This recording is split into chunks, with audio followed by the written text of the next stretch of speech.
하나님 말씀 보겠습니다. 로마서 10장입니다. 10절에서 13절의 말씀. 한 절씩 교독하고 13절은 같이 봉독하겠습니다. 사람은 마음으로 믿어서 의에 이르고 입으로 고백해서 구원에 이릅니다.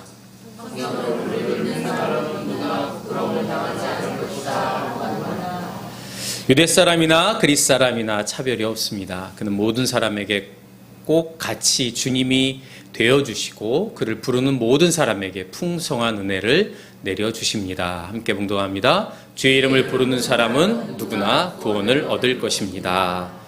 아멘. 성경에는 수많은 사건들이 있는데 그 중에 예수님께서는 이 땅에 오셔서 수많은 이들을 회복시키시고 치유해 주셨죠. 아마 여러분들의 머릿속에 여러 가지 치유의 사건들이 있을 텐데 그 중에 혈루증 앓는 여인이 있습니다. 이 여인이 예수님께서 오신다는 이야기를 듣고 수많은 군중들이 모였을 때 그 사이를 비집고 들어가서 이렇게 이야기하죠. 내가 그의 옷자락에 손을 대기만 해도 나을 것대. 이런 마음을 갖죠. 그리고 실제로 그 군중을 뚫고 이 혈루증 앓는 여인, 12회를 혈루증 앓는 여인이 예수님의 옷자락에 손을 댑니다. 그러자 예수님께서 이렇게 말씀하시죠. 기운을 내어라. 따라 내 믿음이 너를 구원하였다. 구원이라고 하는 말, 성경에 많이 등장하죠. 은혜, 성령 이런 말처럼 구원이라고 하는 말이 굉장히 많이 등장합니다. 여러분, 구원이라고 하는 것이 무엇일까요? 교회를 다니는 사람이라면 구원, 하나님을 믿는 것, 또 죽어서 하늘나라 가는 것, 여러 가지 이야기를 할 수 있겠죠. 근데 본질적으로 구원이라고 하는 것은 무엇일까? 유대인들에게 구원, 유대교에서, 이 당시의 유대교에서의 구원은 이스라엘이라고 하는 나라가 당시 식민지였잖아요. 로마의 식민지였는데 그 로마의 식민지에서부터 다윗의 땅을 회복하는 것. 그러니까 독립하는 것을 구원이라고 생각했습니다. 우리나라 일제시대에 일본으로부터 독립하는 것, 그것을 구원이라고 생각했던 것과 마찬가지죠. 물론 이스라엘이라고 한 나라가 로마로부터 독립하는 것은 굉장히 중요한 사명이고 또 중요한 일이죠. 그러나 본질적으로 예수님이 말한 구원은 무엇일까? 예수님도 이스라엘이라고 한 나라가 로마로부터 독립되기를 원하셨을 겁니다. 왜냐하면 힘 있는 자가 힘 없는 자를 폭력으로 억압하는 것은 하나님의 뜻이 아니었기 때문이죠. 그러나 여러분 생각해 보세요. 인간의 역사 속에 힘 있는 자가 힘 없는 자를 힘으로 누르고 돈 많은 자가 돈 없는 자를 돈으로 누르고 지식이 있는 사람이 지식이 없는 사람을 지식으로 누르는 역사는 끊임없이 이어져 왔단 말이죠. 예수님도 이스라엘이 독립되기를 원했지만 그것이 궁극적인 구원이냐라고 하는 문제는 또 다른 문제라고 생각할 수 있습니다. 우리의 삶에도 수많은 문제들이 있잖아요. 해결해야 할 문제들, 또 인생의 여정 가운데 나이대별로 여러 가지 해결해야 될 문제들이 있습니다. 자녀도 그냥 낳기만 해서 될 문제가 아니잖아요. 초등학교, 중학교, 고등학교, 또 대학교 가면 끝날 것 같은데 그렇지 않단 말이죠. 결혼하면 끝이냐? 그렇지 않아요. 그때마다 계속되어진 과제와 해결해야 될 문제들이 있습니다. 그것을 해결하는 것이 구원이냐? 그렇지 않다는 거죠. 예수님이 궁극적으로 말하는 구원은 결국 우리 존재의 구원을 말합니다. 다시 말하면 인간의 본래의 모습을 회복하는 거예요. 인간이라고 하는 존재가 본래의 모습을 회복해야만 힘 있는 자가 힘 없는 자를 힘으로 누른다든지 또는 폭력과 억압으로 비난과 조롱으로 상대방을 비난한다든지 이렇지 않는다는 거예요. 그것이 바로 궁극적으로 예수님이 얘기했던 존재, 자신의 존재를 하나님이 기뻐하시는 존재, 하나님이 창조하신 존재를 회복하는 것. 그래서 예수님이 행하신 수많은 치유의 사역들은 본질적으로 이것과 연결되어져 있다는 거예요. 많은 사람들이 예수님의 기적을 보면서 예수님이 대단하다고 생각했죠. 그래서 예수님이 오병이어의 기적을 행했을 때 이스라엘 백성들이 어떻게 합니까? 예수님을 왕으로 세우려고 합니다. 왜냐하면 예수님을 왕으로 세우면 이스라엘이라고 한 나라가 독립할 수 있다고 믿었던 거예요. 그것이 구원이라고 생각했다는 거예요. 그러나 예수님은 회복과 치유의 역사, 또 수많은 병자들을 고치고 또 가난한 사람, 세리들, 창녀들과 함께 어울리면서 함께 만들어 가려고 했던 것은 무엇이냐? 그들의 존재를 회복하는 거였어요. 예수님을 사람들은 죄인들의 친구라고 말했죠. 그 죄인이라고 하는 사람들이 누굽니까? 이스라엘 사람들, 유대인들이 봤을 때 그들은 하나님의 백성이 아닌 사람들. 죄를 졌기 때문에 하나님의 구원의 역사에서 멀어진 사람들. 그런데 예수님은 그들과 어울리면서 아니다. 하나님의 나라가 바로 저 사람들의 것이다. 라고 말씀하신단 말이에요. 하나님은 예수 그리스도를 통해서 인간이라고 하는 존재를 온전히 회복시킴으로 그들이 하나님의 자녀라고 하는 것을 알게 하셨다는 거예요. 그래서 하나님은 율법을 주신 거예요. 그런데 바리새인들은 이 율법을 어떻게 생각합니까? 심판의 기준으로 생각합니다. 그럼 법을 딱 생각하면 여러분들이 운전을 하다가 빨간불에 멈춰야 되는데 그냥 가요. 그러면 범칙금을 물죠. 그런데 법의 본래의 목적은 뭘까요? 범칙금을 매기기 위해서 법을 만드는 게 아닙니다, 사실은. 법의 원래 목적은 사고가 안 나게 하기 위해서 그런 거죠. 안전을 위해서 그런 거죠. 생명을 위해서 그런 거예요. 본질적으로 그렇다는 겁니다. 그런데 그것을 안 지키면 범칙금을 주는 거죠. 근데 바리새인의 생각에서 하나님의 말씀은 심판의 기준이기 때문에 하나님의 말씀에서 어긋난 사람은 죄인이라는 거예요. 그러나 예수님은 이 땅에 오셔서 이 율법, 하나님의 말씀이 심판의 기준이 아니라 사랑의 기준이라고 말씀하십니다. 그래서 예수님은 바리새인들, 율법학자들에게 말하죠. 내가 하나님의 말씀, 율법을 폐하러 온 줄로 생각하지 마라. 완성하려고 왔다. 그러면서 이렇게 말씀하십니다. 내가 너희에게 말한다. 제자들에게 말하는 거예요. 너희의 의로운 행실이 율법학자들과 바리새파 사람들의 의로운 행실보다 낫지 않으면 너희는 하늘나라에 들어가지 못할 것이다. 너희가 하나님의 말씀을 심판의 기준으로 삼아서 저 사람은 죄인, 나는 의인 구분하는 기준으로 만드는 것이 아니라 내가 하나님 아버지의 마음으로 이 사랑의 율법으로 어떻게 사랑하는지, 어떻게 생명을 위해서 살아가야 되는지 그것을 알아야 된다는 거죠.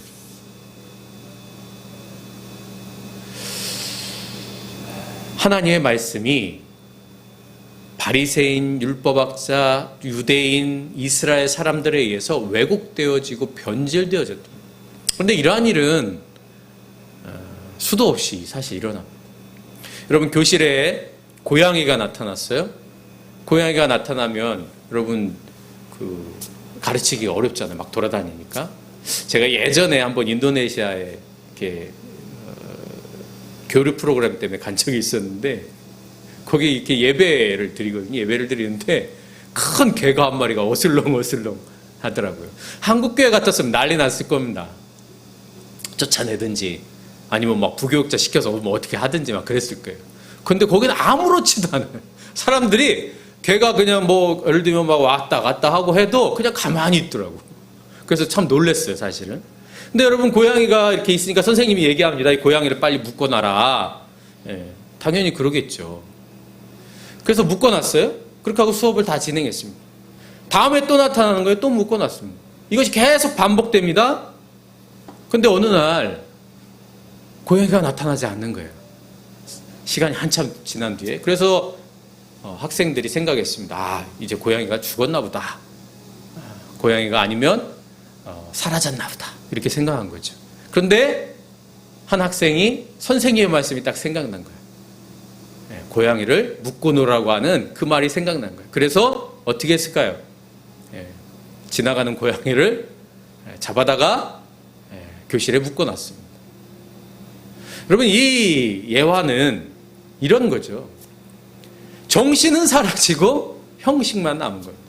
선생님이 고양이를 묶어놓으라고 했다고 하는 것만 생각나는 거예요. 왜 묶어놨는지, 왜 묶어놔야만 했는지 이것은 생각하지 않고, 고양이가 없으면, 고양이가 교실에 나타나지 않으면 고양이를 묶어놓을 필요가 없잖아요.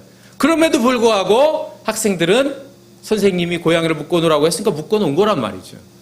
그런데 이러한 일이 우리의 삶 속에 많이 있을 뿐만 아니라 예수님 당시에도 마찬가지라는 거예요.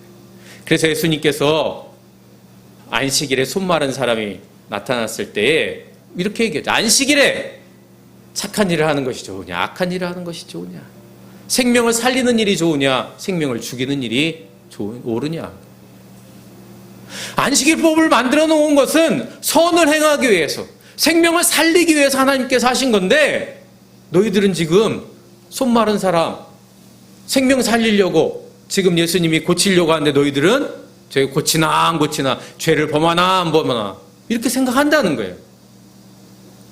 하나님의 말씀이, 하나님의 법이 잘못 사용되어졌다라고 하는 것이죠. 그런데 이러한 생각을 가진 사람이 바울이었습니다. 바울은 스스로의 정체성을 어떻게 표현했냐면, 나는 율법으로는 바리새인이다 이렇게 얘기합니다. 율법으로 바리새인이라고 하는 것은 율법을 금지옥엽처럼 생각했다는 거죠. 하나님의 말씀을 지키기 위해서 애썼다는 겁니다. 아주 열심을 다해서, 최선을 다해서 그렇게 했다는 거죠. 그래서 바울은 스데반이 죽을 때 당연하다고 생각했습니다. 그가 돌에 맞아 죽는 것은 하나님이 기뻐하시는 일이고, 하나님의 선하신 뜻이고, 하나님이 역사하는 일이라고 생각했습니다. 생명이 죽어가고 있는데 말이죠. 이것이 바울이 생각했어요. 그런데 오늘 바울은 이렇게 말합니다. 사람은 마음으로 믿어서 의에 이르고 입으로 고백해서 구원에 이릅니다. 율법을 행하는 것이 아니라 마음으로 믿고 입으로 고백하는 것이 구원에 이르는 길이다. 바울이 이 말을 할 때에 그럼 율법을 지키지 말라 이런 말을 하는 게 아니에요. 율법은 필요 없다거나 그래서 그런 말이 아니에요. 하나님의 말씀을 믿고 고백하는 것, 과연 그것이 무엇을 의미할 걸까요? 그것을 잘 보여준 분이 예수님. 예수님이 세례 받으실 때에 세례 요한한테 세례를 받으실 때 하늘로부터 소리가 들리죠. 그 소리가 무엇이냐? 이는 내 사랑하는 아들이고 내가 기뻐한다. 내가 그를 좋아한다. 여러분, 이것이 예수님의 정체성. 예수님은 세례를 받으실 때에 내가 너를 너무 사랑해. 내가 너를 너무 좋아해. 이 정체성을 가지시고 사역을 하셨다는 거예요. 그런데 여러분, 이 말이 예수님에게만 적용되는 말일까요? 그렇지 않죠. 우리는 말합니다. 당신 하나님의 자녀입니다. 당신은 하나님을 사랑하는 사람입니다. 이렇게 말하잖아요. 예수님만 내 사랑하는 아들이고 내가 그를 기뻐한다 이런 존재가 아니란 말이에요. 저와 여러분이 다 그런 존재예요. 우리는 하나님이 사랑하고 하나님이 기뻐하는 자예요. 그런데 우리가 그것을 잃어버릴 때가 있죠. 어느 때인가요? 세상에서 비교당할 때. 내가 저 사람보다 돈을 덜 가졌거나 힘이 없거나 덜 배웠거나 때로는 외모적으로 좀 부족하거나. 우리는 그럴 때 내가 사랑받는 존재고 하나님이 나를 기뻐하신다고 하는 것을 잃어버리며 살아갑니다. 다시 말하면 내가 마음으로 믿는다고 하는 것은 내가 하나님의 자녀라고 하는 사실을 인정하고 그것을 받아들이는 겁니다. 내 마음의 그릇에 담는 것이죠. 내 마음에 담았을 때 내가 어떤 상황에 처한다 할지라도 흔들리지 아니하면 나의 고유성, 나의 정체성이 뭐냐? 난 하나님이 사랑하는 사람이야. 하나님이 나를 기뻐하셔. 내가 조금 부족해도, 능력이 없어도, 때로는 내가 이 세상에서 다른 사람보다 좀 부족한 것처럼 보여도 하나님은 나를 사랑하셔. 하나님 나를 기뻐해. 때로는 내가 실수하고, 때로는 내가 세상 사람들한테 비난받고 조롱받는다 할지라도 나는 하나님이 사랑하는 존재야. 여러분, 예수님이 어떻게 끝까지 십자가를 지실 수 있었겠습니까? 예수님이 뭐 슈퍼히어로라서 아무 걱정 없이, 두려움 없이 십자가에 달리셨겠습니까? 아니에요. 예수님은 슈퍼히어로가 아닙니다. 예수님은 고통을 못 느끼는 분이 아니란 말이죠. 저와 여러분과 똑같아요. 그럼에도 불구하고 여전히 예수님이 십자가를 감당할 수 있었던 이유는 사람들의 비난과 조롱과 침뱉음 가운데서도 하나님은 나를 사랑하시고 하나님은 나를 기뻐하시고 좋아하신다라고 하는 그 정체성이 흔들리지 않았기 때문에, 그것을 잃어버리지 않았기 때문에.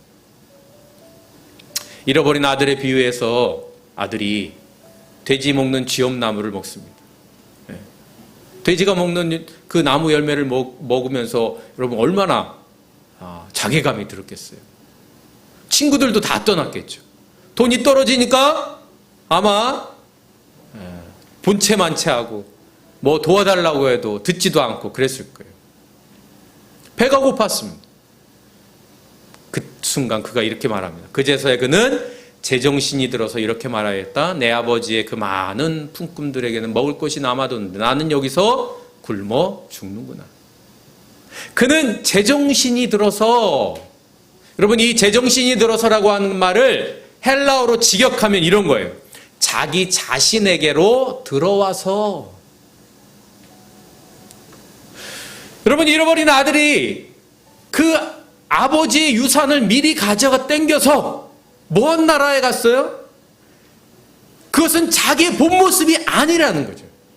자기의 본 모습을 잃어버린 거예요. 자기의 욕심과 욕망에 사로잡혀서 아버지가 돌아가시지도 않았는데 유산을 달라고 하고, 그리고 그것을 가서 허랑방탕하게 소비하고 자기 하고 싶은 대로 다 썼어. 근데 그가 제정신이 들었다라고 하는 것은 자기의 본래의 모습으로 들어갔다는 거예요. 다시 말하면 자기 본래의 모습을 회복했다는 거죠. 자기가 어떤 존재인지 그것을 깨달았다는 거예요. 그래서 그가 아버지께 갈 수 있었던 겁니다. 자기 본래의 모습이 무엇입니까? 아버지의 아들이죠.